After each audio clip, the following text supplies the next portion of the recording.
Inamoy niya ang kanyang damit at napansin na napakabaho ng mga ito, nagtatanong kung ano ang amoy na iyon at kung galing ba ito sa kanya. Nagpalit siya ng damit at napansin ang mga maruruming bahagi sa buong damit, na pagtatanto na hindi lamang ito simpleng mantsa ng pawis. Sa kabila ng pagiging bagong laban ng damit gamit ang malinis na mahika, mukhang hindi ito nalaban ng maraming taon. Pagtingin sa sarili sa salamin, napansin niya ang kanyang nagbagong katawan at napagtanto na ito ay awaken. Napagnilayan niya na ang paggising ay isang phenomenon na nangyayari lamang sa mga humahawak ng mahika, kung saan ang mahika sa katawan ng isa ay nagiging puro ng higit sa limitasyon nito at ang katawan ay nag-i-evolve upang makatanggap ng mas maraming mahika. Napansin niya na bagaman ang ebolusyon ay magkakaiba para sa bawat tao, ang kalansay ay madalas na nagiging mas maayos at ang paglaki ng kalamnan ay tumataas, na nagreresulta sa isang mas malakas na katawan. Napagtanto niya na ang mga dumi na inilabas sa kanyang katawan sa panahon ng paggising ang naging sanhi ng dumi sa kanyang damit. Nilinis niya ang sarili gamit ang mahika at sinabing hindi niya kailangang mabugbog para sa pagsasanay ng lakas sa loob ng ilang sandali. Pagkatapos ay pumasok si Kohor at sinabing handa na ang agahan. Nagulat si Kohor pagkakita sa kanya at ibinulong na mas matangkad na ang young master kaysa sa kanya. Habang sumusunod sa kanya, nagtaka si Kohor kung ano ang nangyari, iniisip na si Henry ay dating may anyong bata na may maliit na katawan, ngunit ngayon ay nagbago na sa isang malakas na binata sa loob ng isang gabi at nagtaka kung dahil ba ito sa mga sangkap na inihanda niya noon. Pagdating niya sa hapagkainan, nagtaka ang lahat kung ano ang nangyari sa kanya. Nagtanong ang kanyang ama kung ano ang nangyari sa kanya at kung bakit lumaki ang kanyang katawan. Sumagot si Henry na hindi rin niya alam at nagising na lang siyang ganito.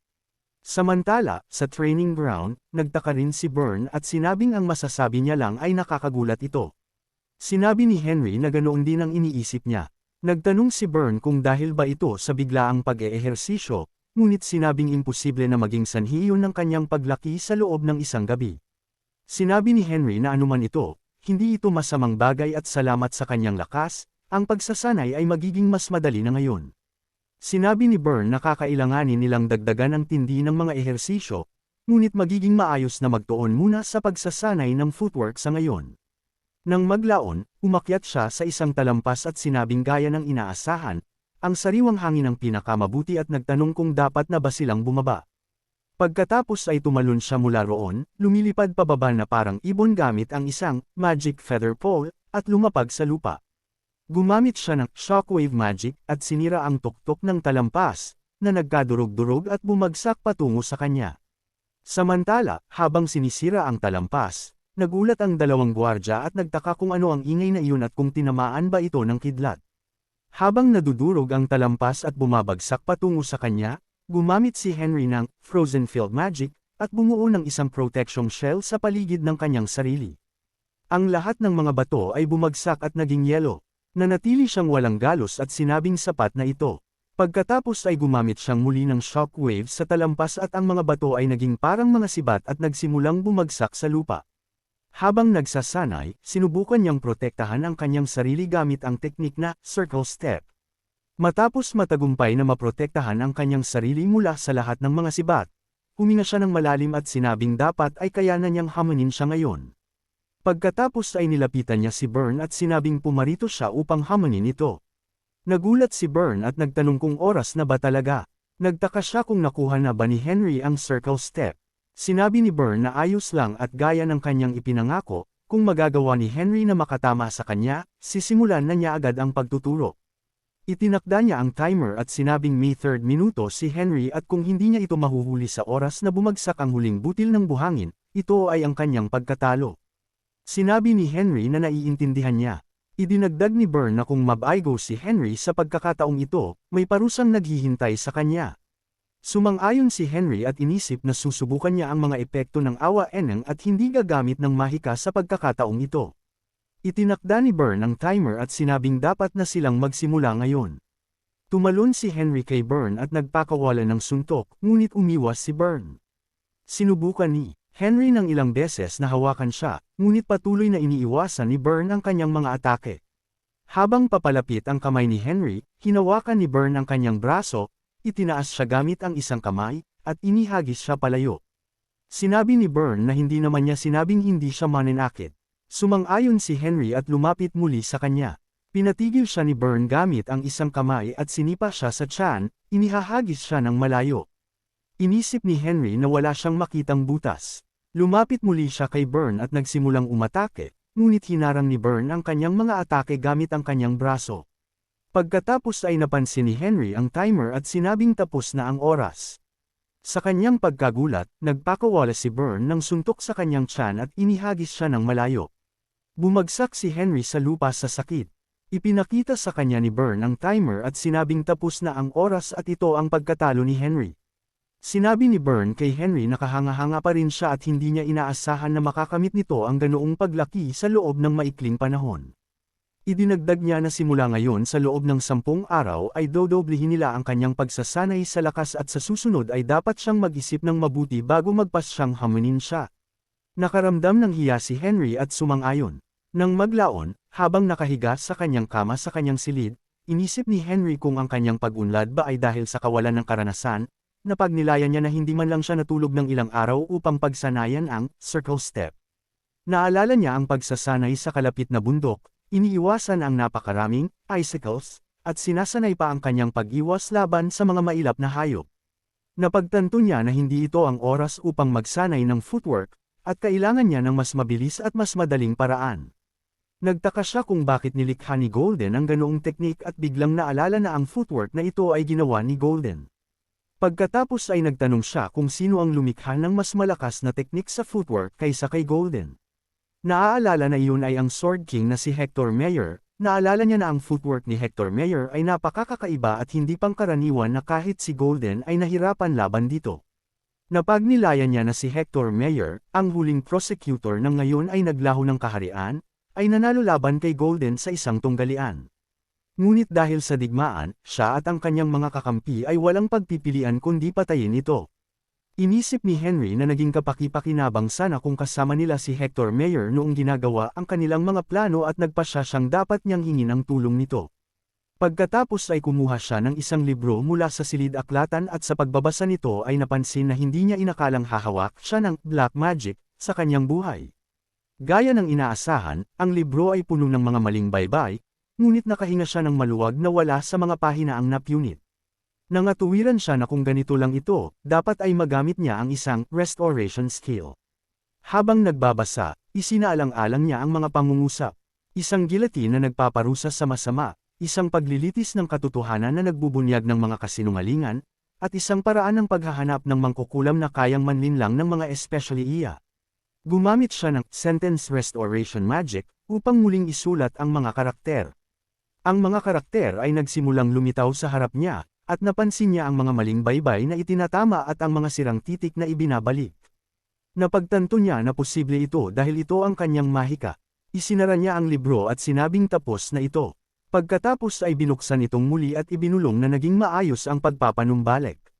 Habang nagbabasa, inisip niya na sinasabi ng libro na ang isang perpektong muling pagkabuhay ay lubhang mahirap, at nagtaka siya kung ang kanyang muling pagsilang ay isa lamang pagkakataon. Binuod niya na ang mga pinto patungo sa kabilang mundo ay maaari lamang mabuksan sa mga araw na may full moon at upang tawagin ang isang partikular na kaluluwa, kinakailangan ng isang bagay na may malaking sentimental na halaga sa kaluluwang iyon. Napagtanto niya na ang tanging natitirang problema ay ang pamana ni Hector Meyer. Gumuhit siya ng circle sa sahig at tumayo rito. Hinawakan niya ang gitna ng circle at nagsalita ng isang salita na nagpasiklab sa circle at nagpalabas ng mga shockwave. May lumitaw na isang tao at may kagalakang sinabi ni Henry na matagal na rin ang nakalipas. Ang isang manlilinlang, si Scar, ang espiritu ng kalakalan, ay nagtanong kung nagkita na ba sila para sabihin niya iyon. Si Scar, na nilikha sa pamamagitan ng pinakamalalim na pagnanasa at kasakiman ng mga tao at isang espiritu na base sa batas ng katumbas na palitan, ay tinanong siya. Tinanong ni Henry sa panahon ng ritual kung hindi ba nakita ni Scar ang pangalan na isinulat niya. Sumagot si Scar na pumarito lang siya dahil mausisa siya kung anong klaseng tao ang maglalakas loob na gamitin ang pangalang iyon at galit na nagtanong kung sino si Henry at paano siya naglakas loob na gamitin ito. Sinabi ni Henry na laging nagpapanggap na mahinhin si Scar pero nagiging matapang pagdating dito at idinagdag na kahit nagpapanggap si Scar na hindi, alam niyang gusto siya ni Scar. Sa pagkadismaya, nagtanong si Scar kung ano ang sinasabi niya. Ipinakilala ni Henry ang kanyang sarili at sinabing kinuha niya ang anyong ito dahil sa kanyang sitwasyon, ngunit siya ang Henry Morris na kilala ni Scar. Nagulat si Scar at nagtanong kung ano ang sinasabi nito at tinawag itong kalokohan.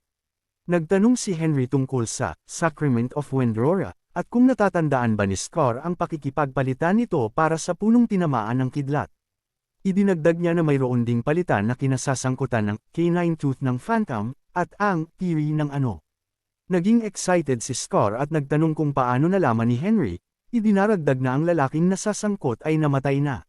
Sinabi niya kay Henry na kung siya talaga ang inaangkin niya, dapat niyang ipakita ang kanyang mahika, sinasabing ang mahika ni Henry ay kakaiba.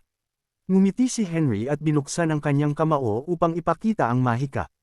Nakilala ni Scar ang Dragon Magic at nagulat na nagtanong kung paano ito naging posible. Tinatanong kung ano ang nangyari sa kanya, binabanggit ang ikalimang circle at ang kanyang hitsura. Sinabi ni Henry na mahaba ang kwento at idinagdag na masaya siyang makitang muli si Scar. Sinabi ni Scar na hindi ito kapanipaniwala at kahit na muling isinilang si Henry, hindi siya makapaniwala na muling isinilang ito ng ganito at nagtanong kung paano pa rin siya magagawang sorpresahin ni Henry kahit pagkatapos ng kamatayan. Sinabi ni Henry na hindi siya nagulat na sorpresahin siya at idinagdag na hindi niya tinawag si Scar para lang batiin ito. Sinabi ni Scar na dahil si Henry ay isang matandang kaibigan at customer na muling isinilang, dapat niyang sabihin kung ano ang gusto niya. Nagtanong si Henry kung natatandaan ba ni Scar ang Sword King Hector Mayer. Sinabi ni Scar na natatandaan niya at kinilala ito bilang ang nagpaluhod kay Golden.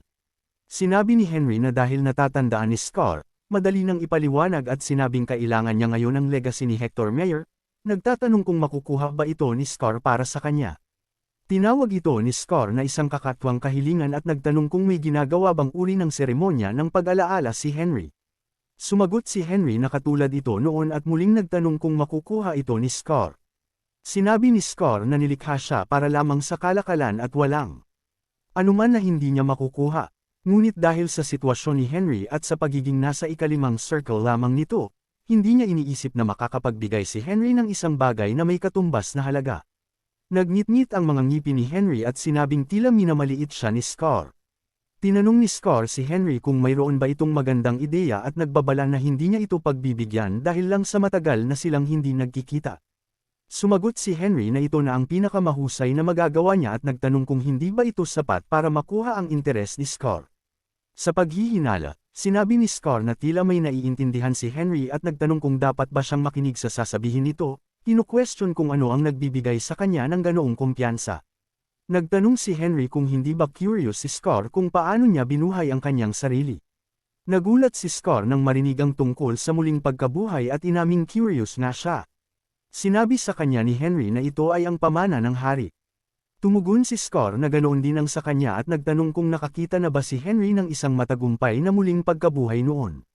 Sinabi ni Henry na hindi, at idinagdag na maayos lang iyon, at bilang kapalit ay magbabayad siya pagkatapos itong matanggap.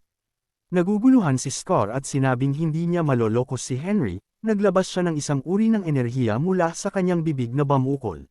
Binuksan niya ito at naglabas ng isang ring, ipinapaliwanag na ito ang engagement ring ng hari, na nagpaalala kay Henry sa pakikipagkasundo sa prinsesa. Kinumpirma ni Henry na kung iyon ang engagement ring, wala nang iba pang kailangan. Ibinigay ito ni Scar sa kanya. Nilinis ni Henry ang ring gamit ang mahika at hinawakan ito. Tinuya siya ni Scar sa pag-aastang malinis. Sinabi ni Henry na marami pa ring laway ito at pagkatapos ay hinawakan ang ring, ipinapaliwanag na may kaugnayan ito sa black magic at sa lihim ng resurrection. Sinabi niya na sa araw ng kanyang pagbitay, nagkamalay siya sa isang random na silid at napansin ang isang aklat ng necromancy at isang maruming manok sa kanyang kamay. Ipinaliwanag niya na ang katawang ito ay mula sa naunang necromancy at bagaman sa tingin niya ay nabigo ang kanilang pagtatangka at ang orihinal na kaluluwa ay nasayang, siya ang naging kapalit nito. Nagtaka si Scar kung posible ba iyon. Sinabi ni Henry na matapos ang kumpletong pagpapanumbalik ng aklat ng necromancy at pagbabasa nito, napagtanto niya na hindi ito ang parehong karanasan na pinagdaanan niya at napagpasyahan na isa lamang itong kakatwang pagkakataon. Nagtanong pa ng iba si Scar, ngunit sinabi ni Henry na iyon na ang lahat, na ang pagkakamali ng isang bata ang nagbalik sa kanya sa buhay, at iyon lang ang alam niya tungkol sa resurrection. Sa pagkadismaya, galit na sinabi ni Scar na ginagawa na naman ito ni Henry. Nagtanong si Henry kung ano ang problema niya, sinabing nagiging tapat lang siya at kinu-question kung may inaasahan pa bang iba si Scar. Inamin ni Scar na nalimutan na niya kung anong klaseng tao si Henry dahil matagal na ang nakalipas. Sinabi sa kanya ni Henry na hindi siya dapat gumagawa ng ganoong pagkakamali. Sinabihan siya ni Scar na tumahimik at nagkomento na kahit na muling isilang, ang ugali ng isang tao ay hindi nagbabago. Si Henry, na may malademonyong ngiti, ay nagsabing may natutunan siyang bago. Dumura si Scar malapit sa kanya at naglaho. Napansin ni Henry na si Scar ay isang cute na nilalang at pagkakita sa ring ay umasa na walang sama ng loob. Sa gabi, nakaupo pa rin siya sa circle habang hawak ang kanyang sugatang palso. Inilagay niya ang ring doon at nagpatak din ng kanyang dugo, sinasabing sapat na ito. Nagbigkas siya ng ilang magic spells at muling nag-activate ang circle na may kakaibang enerhiyang lumalabas mula rito. Nahirapan siyang kumapit at napansin ang isang pinto, kinikilala ito bilang pinto ng kabilang mundo.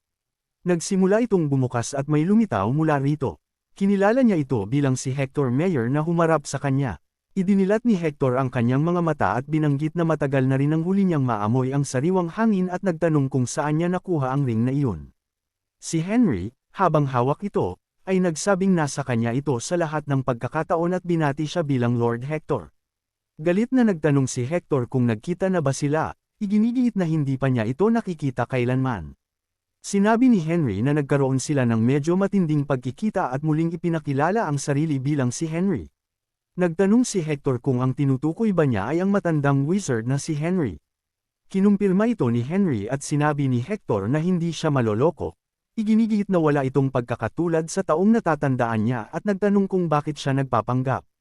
Ipinaliwanag ni Henry na mahaba itong kwento at kahit na may lahat ng ebidensya, kailangan pa rin ni Hector ng isang lumang istilong paliwanag. Sinabi niya sa kanya na siya nga si Henry at dumanas siya ng kamatayan at kalaunan ay nabuhay muli sa pamamagitan ng black magic.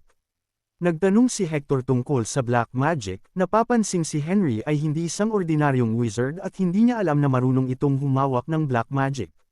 Nilinaw ni Henry na hindi siya ang gumawa nito, kundi gawa ng isang batang salamangkero at ang katawang ito ay pag-aari nito.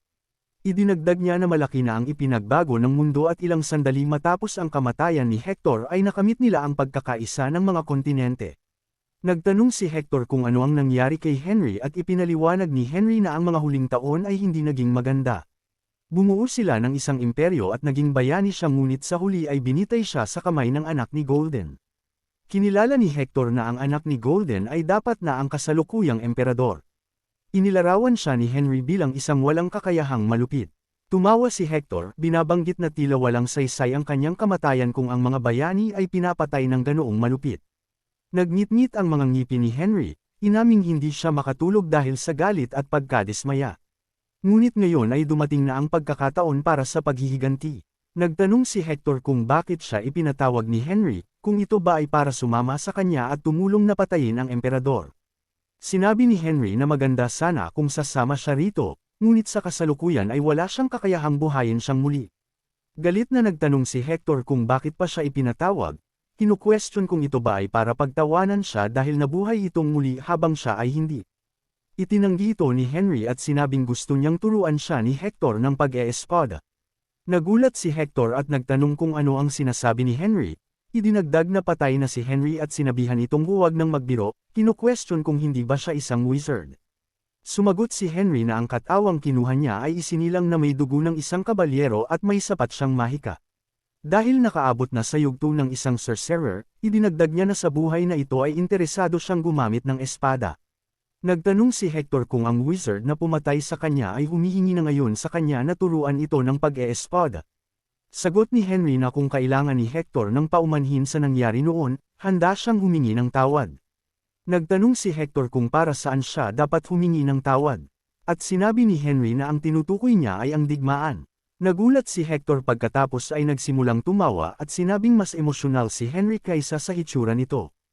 Idinagdag niya na sila ay nasa digmaan gaya ng sinabi ni Henry, palagi siyang naging tapat sa emperador at nagtanong kung bakit magtatanim ng galit ang isang kabalyero sa isang taong namatay sa larangan ng digmaan.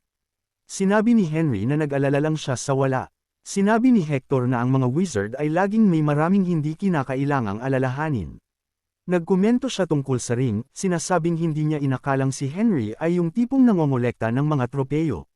Ngumiti si Henry at sinabing hindi ito tropeyo at inihanda niya ito bilang parangal kay Hector. Sinabi ni Hector na pinatatawa siya nito at nagtanong kung sigurado ba si Henry na hindi siya isang makata o bard sa halip na isang wizard. Sumagot si Henry na si Hector ang nanalo laban kay Golden at isa sa mga huling tagapagtanggol na nagbibigay sa kanya ng sapat na dahilan para parangalan siya. Sinabi ni Hector na tila may emosyonal at romantikong panig si Henry. Sinabi ni Henry na sinasabi niya lang ito dahil si Hector ay karapat-dapat doon at ipinaalala sa kanya na siya ang Sword King. Nagulat si Hector at sinabing ang tawagin sa pangalang iyon pagkatapos ng kanyang kamatayan ay hindi inaasahan, ngunit sumang-ayon siyang pakinggan ang kahilingan ni Henry. Gayunpaman, idinagdag niya na hindi niya siya tuturuan ng libre. Sinabi ni Henry na alam na niyang hindi papayag ng ganoon kadali si Hector at nagtanong kung ano ang gusto nito. Sinabi ni Hector na mabuti at mabilis na nakaintindi si Henry. Sumang-ayon si Henry at muling nagtanong kung ano ang gusto ni Hector. Sinabi ni Hector na gusto niyang mabuhay na parang si Henry. Pagkakita sa gulat na ekspresyon ni Henry, ipinaliwanag niya na eksakto ang sinabi niya. Gusto niyang muling mabuhay sa mundong ito.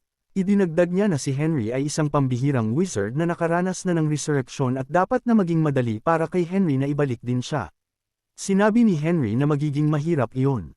Nagalit si Hector at sinabing kung ganoon ang kaso, ititigil na niya ang deal at idinagdag na si Henry lang ang tanging may mawawala.